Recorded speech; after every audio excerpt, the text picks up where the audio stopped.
ከዲያብሎስ ደባዎች መካከል አንዱ ጥርጣሬን መትከል ነው።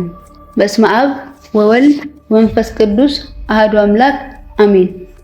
ተጠራጣሪ ሰው ደካማና በቀላሉ እጁን ለዲያብሎስ የሚሰጥ ስለሆነ ባላጋራችን ባገኘው አጋጣሚ ሁሉ ጥርጣሬን ይዘራበታል።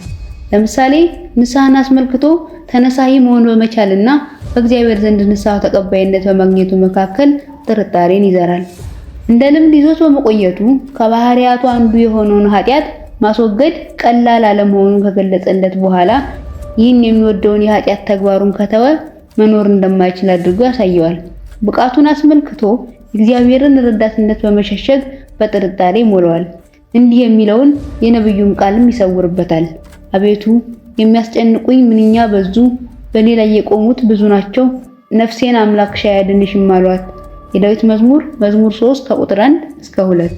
ተነሳዩ ንስሐ በመግባቱ የሚገፋበት መስሎ ከታየውም ኃጢአቱን በወቅቱ መናዘዝ ይገባው እንደነበር ወይም ውሸት መሆኑን ወይም እግዚአብሔር ንስሐውን እንደማይቀበለው ወይም ደግሞ ሊሸከመው ከሚችለው በላይ ኃይለኛ ቅጣት የሚያሰጠው ኃጢአት በመሆኑ በቀላሉ ሊማር እንደማይችል አድርጎ እንዲጠራጠር ያደርገዋል። የዲያብሎስ ዋነኛ ዓላማ ተነሳዩን ተስፋ ማስቆረጥ ነው። ይህም ልቦናውን አጥቶ በኃጢአቱ እንዲቀጥል ያደርገዋል። ከዚህ ሌላ እግዚአብሔር ቀደም ሲል የሰጣቸውን ብዛት ያላቸው ፍርዶችና ቅጣቶች በመጥቀስ ሰውየው እግዚአብሔርን መሐሪነት እንዲጠራጠር ያደርገዋል። ምናልባትም እግዚአብሔር እነዚህን ቅጣቶች ያወረደው ከእርሱ የሚቀል ኃጢአት በሰሩት ላይ እንደሆነ አድርጎ ያሳስበዋል። ሰይጣን የጥርጥር ሾሁን በሰዎች የግል ሕይወት ውስጥም ሊተክል ይችላል። ድንግልና ወይስ ጋብቻ የትኛው ይመረጣል የሚለውን አስመልክቶ ጥርጥርን ይተክላል። ከዚህ በኋላም ሰውየው የመረጠውን መንገድ እንደገና እንዲጠራጠር ያደርገዋል። ሰውየው ምንኩስናን ከመረጠ ይህን ሕይወት መምራት መቻልና ለመቻሉን ይህ ለተመረጡት ብቻ የተሰጠ መሆኑን በመጥቀስ እጅግ በጣም ከባድ እንደሆነ አድርጎ ያጠራጥረዋል። ይህ ነገር ለተሰጣቸው ነው እንጂ ለሁሉ አይደለም። የማቴዎስ ወንጌል ምዕራፍ 19 ቁጥር 11። እያንዳንዱ ከእግዚአብሔር ለራሱ የጸጋ ስጦታ አለው። አንደኛ ቆሮንቶስ ምዕራፍ 7 ቁጥር 7። በመቀጠልም ይህ ለአንተ የተሰጠ የጸጋ ስጦታ መሆኑን በምን አወቅ በማለት ይጠይቀውና አስቀድሞ የወደቁ የቅዱሳን አባቶችን በመጥራት የእግዚአብሔር መንፈስ ካደረባቸው ከዳዊትና ከሶምሶን አንተ በምን ትበልጣለህ ይለዋል። በአንጻሩ ሰውየው ጋብቻን ከመረጠ ዲያብሎስ የድንግልናን አክሊል አጣ ይለዋል። ከዚያም አስከትሎ የቅዱስ ጳውሎስን ቃል ይጠቅስለታል። ያላገባው ጌታን እንዴት ደስ እንዲያሰኘው የጌታን ነገር ያስባል። ያገባው ግን ሚስቱን እንዴት ደስ እንዲያሰኛት የዓለምን ነገር ያስባል። ያላገባም የተሻለ አደረገ። አንደኛ ቆሮንቶስ ምዕራፍ 7 ቁጥር 32፣ 33 እና 38። በመጨረሻም የቱን መምረጥ እንደሚገባው መወሰን እስኪያቅተው ድረስ አጠራጥሮ ይተወዋል። ዲያብሎስ በአገልግሎት ወይም በበዓት ተወስኖ በመኖር መካከልም ጥርጥርን ይዘራል። አንድ ሰው በበዓት ተወስኖ መኖርን ከመረጠ የአገልግሎትን ታላቅነት ከቀደሙት የእምነት ጀግኖችና ሐዋርያት ሕይወት በመጥቀስ ይገልጽለታል። ብዙ ሰዎችንም ወደ ጽድቅ የሚመልሱ እንደ ከዋክብት ለዘላለም ይደምቃሉ። ትንቢተ ዳንኤል ምዕራፍ 12 ቁጥር 3። መብራትንም አብርተው ከእንቅብ በታች አይደለም እንጂ በመቅረዙ ላይ ያኖሩታል። በቤት ላሉትም ሁሉ ያበራል። መልካሙን ስራችሁን አይተው በሰማያት ያለውን አባታችሁን እንዲያከብሩ ብርሃናችሁ እንዲሁ በሰው ፊት ይብራ። የማቴዎስ ወንጌል ምዕራፍ 5 ከቁጥር 15 እስከ 16። በአንጻሩ ሰውየው አገልግሎትን ከመረጠ በምድር ያሉ መላእክትን ሕይወት አጣ። ሰው ለእግዚአብሔር ብቻ ሊያቀርባቸው የሚችላቸውን ጸጥታንና እርጋታን አጣ። በብዙ ነገር ትጨነቂያለሽ፣ ትታወቂም አለሽ በማለት ማርታን የገሰጸበትን መንገድ መረጥክ እንጂ እንደ ማርያም ከጌታ እግር ስር ተቀምጦ መማር የሚያስችለውን መልካም ዕድል አልመረጥክም ይለዋል። ዲያብሎስ በተባህትዎ የሚኖረውን መነኮስ ወንድሞችን በማገልገል ፍቅር ይዋጋዋል።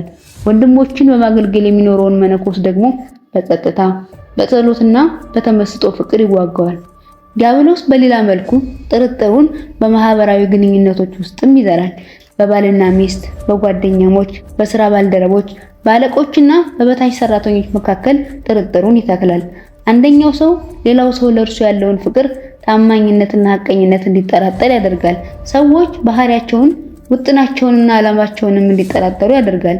ዲያብሎስ ይህን የሚያደርገው በሰዎች መካከል ያለውንና መንፈሳዊውም ሆነ ማህበራዊ ህይወት የተመሰረተበትን ፍቅር በማጥፋት ወደ ጠብና ክርክር መብራት ስለሚፈልግ ነው።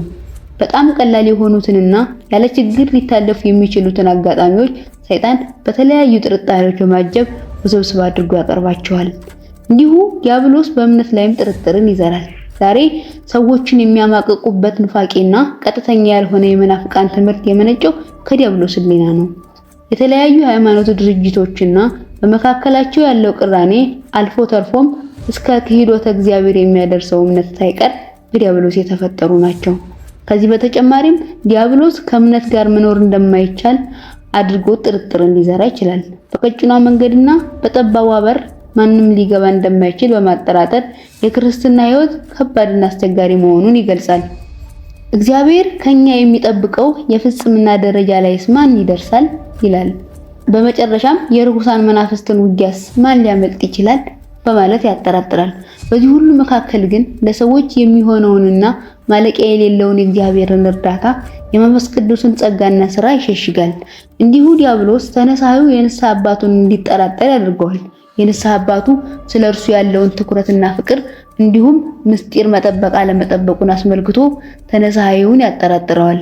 የንስሐ አባቱ የሚሰጠው ቀኖና ትክክልና አሁን እርሱ ባለበት መንፈሳዊ ደረጃ የሚመጥን መሆን አለመሆኑ ላይም ጥርጥርን በህሊናው ይከታል። ዕውቀቱንና መንፈሳዊነቱንም እንዲጠራጠር ያደርገዋል። የዲያብሎስ ዋናው ፍላጎት የተቻለውን መንገድ ሁሉ ተጠቅሞ ታዳኙን ከንስሐ አባቱ መለየት ነው። ምክንያቱም ከተናዘዘ የአጋንንትን ውጊያዎች፣ ደባዎችንና ተንኮላቸውን መምህረ ንስሐው ስለሚያጋልጥ ነው። ዲያብሎስ ይህን ሁሉ የጥርጥር መንፈስ በተነሳዩ ልቦና የሚዘራው የንስሐ አባቱን ተጠራጥሮ እንዳያምነው ኃጢአቱን እንዲሸሽግና በመጨረሻም ትቶት እንዲሄድ ነው። ከዚህ ሁሉ በላይ የሚያስደንቀው ደግሞ ለምን እንዳንተ ላለ ሰው ኃጢአትን ትናዘዛለህ በማለት ምስጢረ ንስሐን እንዲጠራጠር ማድረጉ ነው። ዲያብሎስ መልካም ምግባርንም እንድንጠራጠር ያደርጋል። ለምሳሌ ትህትናና ራስን ማዋረድ ማንነትን ከማዳከም በስተቀር ምን ይፈይዳል? መብትህን በኃይልህም ቢሆን ማስከበር ስትችል ሌሎች ሲያታልሉና ሲያጭበረብሩ መመልከት ምን ይባላል ይላል። ልክ እንደዚሁ ከሌሎች መልካም ምግባራት እንድትርቅ የጥርጥር መርዙን ይረጭብሃል። አንተ ግን እንደነዚህ ያሉ ጥርጥሮችን አትቀበል። ጥርጥር ባደረብህ ጊዜ ሁሉ ይህ የዲያብሎስ ሥራ ነው በል። ጥርጣሬን ሁሉ በውስጥህ አትቀበል፣ ተጠራጣሪም አትሁን። ጥርጣሬህም አይቀጥል። ስለ ጥርጣሬህ መወያየት ከቻልህ አድርገውና ስህተት መሆኑን አረጋግጥ። አለበለዚያም እግዚአብሔር ጥርጥርን ሁሉ ካንተ ያርቅልህ ዘንድ ወደ እርሱ ጸልይ። የምትደላደሉ የማትነቃነቁም ሁኑ። አንደኛ ቆሮንቶስ ምዕራፍ 15 ከቁጥር 58 የሚለውን የመጽሐፍ ቅዱስ ቃል አስቡ። ወስብሐት ለእግዚአብሔር ወለወላዲቱ ድንግል ወለመስቀሉ ክቡር። ይቆየ።